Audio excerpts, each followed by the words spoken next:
ब्राह्मण भला न वैश्या इनमें भला न कोई, और कोई कोई वैश्या तो भली ब्राह्मण भला न। वो राजकुमार भाटी हैं, राजकुमार यादव नहीं है। बीजेपी को उतना ही नुकसान होगा, क्योंकि अगर एक वर्ग एक जाति खड़ी होगी तो उसके पक्ष विपक्ष वाली भी दूसरी जाति खड़ी हो जाएगी। गुजर हो जाने भर से राजकुमार गुजरों के नेता हो जाएंगे। मनोज यादव जी कह रहे हैं कि सारे गुजर उनके साथ लामबंद हो जाएंगे। वो कहेंगे राजकुमार भाटी के सम्मान में गुजर है मैदान में। ऐसा कहीं से कहीं तक नहीं हो रहा। मोहल्ले में लोग जान नहीं रहे, खामोखा नेता बने घूम रहे। फिर मुसलमानों के लिए बोल के दिखाओ कि जालीदार टोपी और बगल में कुरान, और निकल पड़ता है मौलाना सबको बेवकूफ बनाने। इतना जिस दिन राजकुमार भाटी या कोई बोल देगा, मैं मान लूंगा कि भाई ये आदमी मजबूत है। जो खिलखिलाहट अंदर से फूटी, लगा के अंदर से मीठे पानी का चश्मा फूट पड़ा है। आह, पूरी देह हंस रही थी खिलखिला के। नैनों में मदीना और दिल में काबा और शिवलिंग पर कंडोम। ऐसी मूर्खता जब उनकी पार्टी की उस लड़की ने की, और उस लड़की को उन्होंने नंबर 2 कैंपेनर बना दिया पार्टी में। मैंने उसी दिन कहा था इसी मंच पर कि ममता जी को हारने से कोई नहीं रोक सकता। राम जी उनके नहीं, उसके बेटे हैं, और सीता तो टेस्ट ट्यूब बेबी है। साला ये साला वो सब कुछ तो कर रहे हैं नंगानाथ उत्तर प्रदेश। कल से घर से नहीं निकलने दिया जाएगा। गुंडे सारे भाजपा के आके मेरे घर घेर लेंगे, घर घेर लेंगे। अमिताभ जी इस बात को ध्यान देते हैं ना ब्राह्मणों को, खर्चा नहीं होगा। सम्राट है, जिले लाई है, मुगले आजम है, क्या है आप ब्राह्मणों को रोटी दे रहे हैं। यही सब चीजें अखिलेश जी के लिए संकट का कारण बनेगी। लिख लो मेरी बात।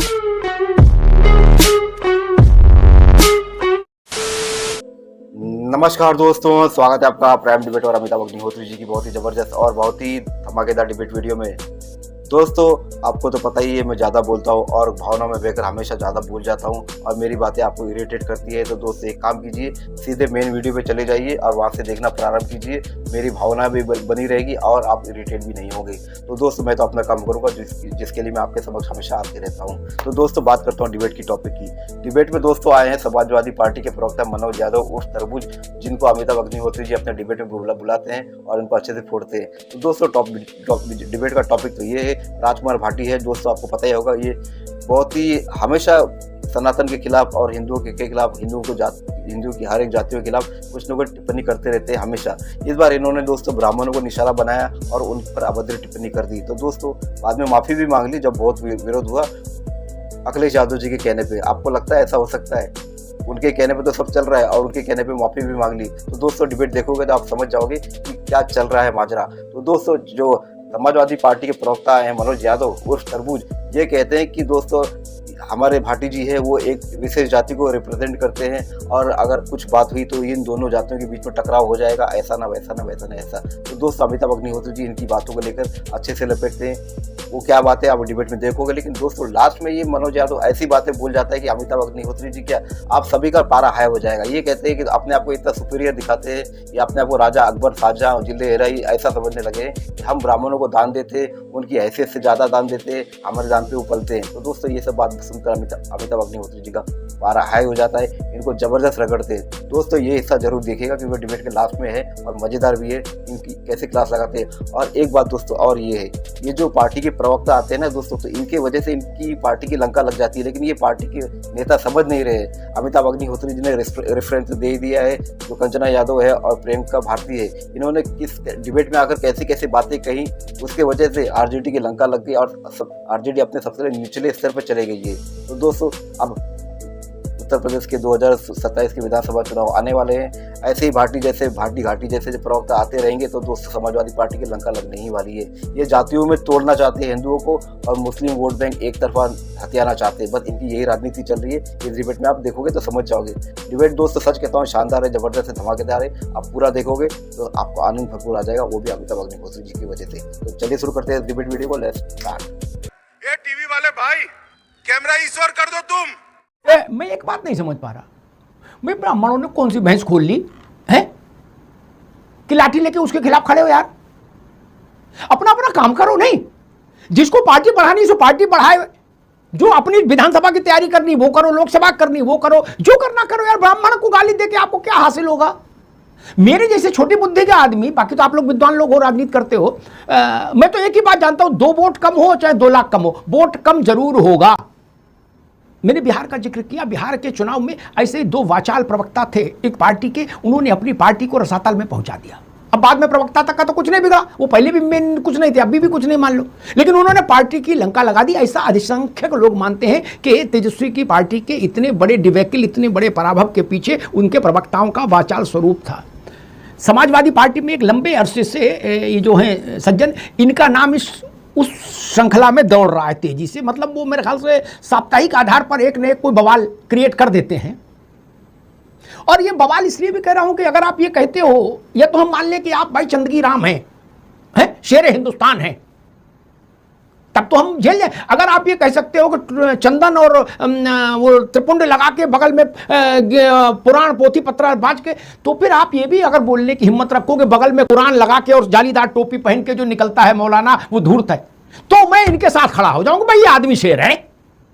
सो तो ये बोल नहीं सकते, बोलने के बाद सपा में भी नहीं रह सकते, जेल भी जाएंगे और मुसलमान इनके खिलाफ फतवा भी जारी कर देंगे कि इनको सर तल से जुदा करो। तीनों काम इकट्ठे हो जाएंगे। तो ऐसा उल्लू अल्ल बल्ल क्यों बोलते हैं? मतलब इससे तो कोई पार्टी को लाभ तो हो नहीं सकता। मैं राजकुमार को सुन रहा था, एक जगह वो कह रहे थे कि जिन्ना था आदमी सेकुलर। ऐसा ज्ञान कहां से लाते हैं और क्यों देते? मान लो ज्ञान कहीं से भी लाओ आप, लेकिन सार्वजनिक मंचों पर बोलने की बीमारी क्यों? सम्मान तो सबका है ना, सम्मान किसी एक जाति का थोड़ी नहीं इस देश में। हाँ, पहले हुआ करता था, पहले कुछ लोगों का सम्मान संरक्षित था, बिल्कुल निर्धारित था, बाकी लोग अपना गले में मलिया लटका लेते थे, पीछे झाड़ू बांध लेते थे। कुछ अछूत वाले शूद्र थे, कुछ सचूत्र वाले शूद्र थे, ये आपको भी पता है, मैं उस पर कहना नहीं चाहता, क्योंकि भावनाएं सबकी आहत हो जाती हैं। वो राजकुमार भाटी हैं, राजकुमार यादव नहीं है। बीजेपी को उतना ही नुकसान होगा, क्योंकि अगर एक वर्ग एक जाति खड़ी होगी तो उसके पक्ष विपक्ष वाली भी दूसरी जाति खड़ी हो जाएगी। अब गुजरों की संख्या कितनी है, सबसे ज्यादा गुजर किस दल को वोट देता है, ये सोच समझ के भाई भाजपा वाले और भाजपा के समर्थक बोलें, क्योंकि फिर गुजर का भी मान सम्मान जाग उठेगा। वैसे मिहिर भोज तो छीन ही लिया है भाजपा ने, राजा मिहिर भोज को गुजर से उन्होंने क्षत्रिय बना लिया है। इस तरह की भी चीजें स्पष्ट हैं। तो मैं ब्राह्मण समाज का सम्मान करता हूं, मेरी पार्टी सम्मान करती है, मेरे पार्टी के लोग करते हैं। वैसे तो अभी सुनने में आया था कि परशुराम जी शायद ब्राह्मण ही नहीं है, वो तो कहते वो लकड़हारा थे, उनके हाथ में कुछ ऐसा था, ऐसा भी बयान आया था बीच में, पता नहीं कौन भागवत जी हैं, उन्होंने कहा था। ये बात भी चर्चा में आनी चाहिए। और मैं कहता हूं कि इस दुनिया में सारी जाति, सारे भगवान से ऊपर एक शब्द है मां का। मां होती है सबसे बड़ी दिव्य भगवान। उसको बीजेपी के एक प्रवक्ता ने, सुरेंद्र राजपूत जी आप तो जानते हैं अच्छे से, यूपी के हैं, कांग्रेस के प्रवक्ता हैं, राष्ट्रीय प्रवक्ता हैं, उनकी मां को बीजेपी के एक ब्राह्मण प्रवक्ता ने क्या कहा था, कहिए तो कह दूं, क्योंकि वो तो मेरी भी मां है। लेकिन उस घटिया प्रवक्ता ने, अगर आप शब्द लगेंगे तो मैं जोड़ दूंगा, शुक्ला नाम है उसका, शुक्ला, उस घटिया प्रवक्ता ने सुरेंद्र राजपूत की मां को जिस शब्द से संबोधित किया, आज तक कोई नहीं आया, कोई नहीं खड़ा हुआ माफी मांगने के लिए। राजकुमार भाटी का कद ऐसा नहीं है, मनोज भावुक होकर कह गए होंगे, लेकिन उनका मैं जानता ऐसा कद नहीं कि वो गुजरों के प्रतिनिधि चेहरे हों उत्तर प्रदेश में। नहीं, अभी वो बहुत उम्र तय करनी पड़ेगी, बहुत लड़ाई लड़नी पड़ेगी, तब जाके आप किसी जात के नेता बनते हैं। जात का नेता बनना भी इतना छोटा काम नहीं ना। मुलायम सिंह यादव यादवों के नेता कैसे हुए थे हम बताएं, कितना संघर्ष किया था। ऐसा थोड़ा नहीं यादव में पैदा हो गए तो यादवों के नेता हो गए, नहीं ना। 1 लाख लोग यादव हैं उत्तर प्रदेश में, लेकिन यादव तो मुलायम सिंह के साथ क्यों रहा? गुजर हो जाने भर से राजकुमार गुजरों के नेता हो जाएंगे। मनोज यादव जी कह रहे हैं कि सारे गुजर उनके साथ लामबंद हो जाएंगे, वो कहेंगे राजकुमार भाटी के सम्मान में गुजर है मैदान में। ऐसा कहीं से कहीं तक नहीं हो रहा, ये कहते दिमाग से निकाल दो। मायावती, मुलायम सिंह, कल्याण सिंह होना इतना सरल है क्या यार, कि जात के नेता पूरी सारी जाति इनके पीछे।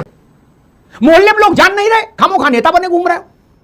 और इतना बड़े नाम होते तो अखिलेश यादव इनको राज्यसभा भेज दिए होते। अगर नहीं, अभी नहीं, अगर ये गुजरों के नेता होते प्रदेश भर में, जैसा मनोज जी करे, तो अखिलेश यादव उतनी राजनीति जानते हैं, वो इनको भेज देते राज्यसभा, कि कम से कम 50-60 सीटों का आदमी तो है, गुजरों का सबसे बड़ा नेता है। नहीं भाई, इनकी अपनी टिकट की लाले पड़े। अगर इतना ही साहस है तो मैं तो कहता हूं सबको लतियाओ। हम मान लें कि भाई हमें लतियाने की बीमारी है, तो सबको लतियाओ, फिर मुसलमानों के लिए बोल के दिखाओ कि जालीदार टोपी और बगल में कुरान, और निकल पड़ता है मौलाना सबको बेवकूफ बनाने। इतना जिस दिन राजकुमार भाटी या कोई बोल देगा, मैं मान लूंगा कि भाई ये आदमी मजबूत है। क्या बाकी कहानी कविता ना सुनाओ। और मैंने बिहार का उदाहरण दिया, ऐसे ही तर्क बिहार में दिए जाते थे, इसी तीखेपन के साथ दिए जाते थे। सारे तर्क ध्वस्तीभूत हो गए, लालू यादव की नाक कट गई। 25 सीट उनके जीवन काल में कभी नहीं आई। जब लालू जी ने स्टार्ट किया था तब भी 25 सीट नहीं आई थी। क्या अब वो प्रवक्ता तो गायब हो गए जो ज्ञानी थे? अब तेजस्वी यादव भुगते, जीरो शुरू करे पार्टी। प्रवक्ता तो उस वक्त आए, हाथ नचा नचा के अपना रेला मेला करके चले गए। थोड़ा बहुत ट्वीट वायरल हो गए, वीडियो वायरल हो गए, तो उनको लगा हम भी बड़े आदमी हैं, हम यादवों के नेता हैं। ऐसा नहीं हुआ, बिहार ने हमको बताया ना, ऐसा नहीं हुआ। 25 सीटें बता रही हैं कि प्रवक्ताओं ने पार्टी का बेड़ा गर्क कर दिया। आप वेश्या से तुलना कर देंगे, वेश्या महिला का भी अपमान कर रहे हो और एक जाति का भी अपमान कर रहे हो। अच्छा, आप शब्द से भी ज्यादा कई बार देह की भाषा महत्वपूर्ण होती है। जो खिलखिलाहट अंदर से फूटी, लगा कि अंदर से मीठे पानी का चश्मा फूट पड़ा है, आह पूरी देह हंस रही थी खिलखिला के। ममता जी इसलिए हारी क्योंकि नैनों में मदीना और दिल में काबा और शिवलिंग पर कंडोम। ऐसी मूर्खता जब उनकी पार्टी की उस लड़की ने की और उस लड़की को उन्होंने नंबर 2 कैंपेनर बना दिया पार्टी में। मैंने उसी दिन कहा था इसी मंच पर कि ममता जी को हारने से कोई नहीं रोक सकता। जाके देख लीजिएगा, वीडियो मौजूद होगा। इन्हीं शब्द, यही शब्द थे ममता जी को। उनको भी हो सकता है मनोज जी की तरह लग रहा हो कि अगर हम शिव जी को कंडोम पहना के फोटो डाल देंगे तो शिवलिंग को, तो दूसरी समाज हमारे साथ आ जाएगा और फिर एक समाज से दूसरा समाज टकराएगा। कुछ नहीं टकराया, खत्म हो गई पार्टी। ममता अपना चुनाव हार गई ऐसी मूर्खों के चक्कर में, जो शिवलिंग पर कंडोम पहना के फोटो डाल रही थी। वो उनकी तो कोई हैसियत नहीं, कल तक मॉडलिंग करती थी, फिर करने लगेंगी। ममता जी का करियर तो गया। 73 साल की उम्र में ये दिन देखना पड़ा। यही स्टालिन के चेले स्टालिन को समझा रहे थे, बोला ना भाई साहब चिंता ना करो, कसे रहो है, और सारी जातियां आपके साथ आ रही हैं। कहां गई जातियां? कोई जात नहीं है तमिलनाडु, खत्म हो गए। 144 विधायकों के साथ सरकार है वहां एनटीडीएम के, कहीं कोई जात नहीं आई। ये गणित तो उनके चेलों ने भी लगाया होगा कि भैया चिंता नहीं करो, हमें गाली देने दो, फिर देखना कैसा झरा वोट आए। कुछ नहीं आया। और यही थ्योरी बिहार में बेची गई थी। जिस मंच से राहुल जी और तेजस्वी जी भाषण दे के निकले उतरे, वहां उस मंच पर माइक से नरेंद्र मोदी की मां को मां की गाली दी गई। तब भी मैंने कहा था आप चुनाव हार गए, अब लड़ने की भी जरूरत नहीं। तब भी समझाया गया था कि मनो एक बार मोदी की मां को गाली दे देंगे तो बाकी सब जो दूसरा समाज है ना, सब बिल्कुल अपने पास आ जाएगा लामबंद होके। कोई नहीं आया। परिणाम बताता है कि कोई नहीं आया। मनोज जी, यही विषय है मेरा यहां कि ऐसे अभद्रताओं पर कोई समाज क्रिया प्रतिक्रिया वाला खेल नहीं चलता, सब मिलके हरा देते हैं। ममता जी उदाहरण है, स्टालिन उदाहरण है, तेजस्वी यादव उदाहरण है। अब मैं स्पष्ट बात करता हूं, ये आखिर गंगा नदी बह कहां से रही है? तो जब अगर हम खोदेंगे तो हमको बहुत सारे उदाहरण मिलेंगे। एक गंगा नदी उत्तर प्रदेश में बह के आई थी जब कहा गया था माता सीता टेस्ट ट्यूब बेबी। हमारी दोनों महिला एंकर जो है यहाँ पे विश्लेषक और पार्टी के, अब ये शट अप माउथ हो जाएंगी, जवाब नहीं देंगी किसने कहा था माता सीता टेस्ट ट्यूब बेबी। उसका विरोध भी नहीं करेंगे क्योंकि वो भाजपा के पूर्व डीसीएम रहे हैं, डिप्टी चीफ मिनिस्टर को तो समझती होंगी। डीसीएम मतलब, अब डीसीएम कचरा ढोने वाला मत समझ लीजिएगा, न फिर बुरा लग जाएगा। टीबी का मतलब ठाकुर ब्राह्मण ही नहीं होता, टीबी एक बीमारी भी होती है। खैर, अगर होता है तो उसमें बुरा क्या मानना।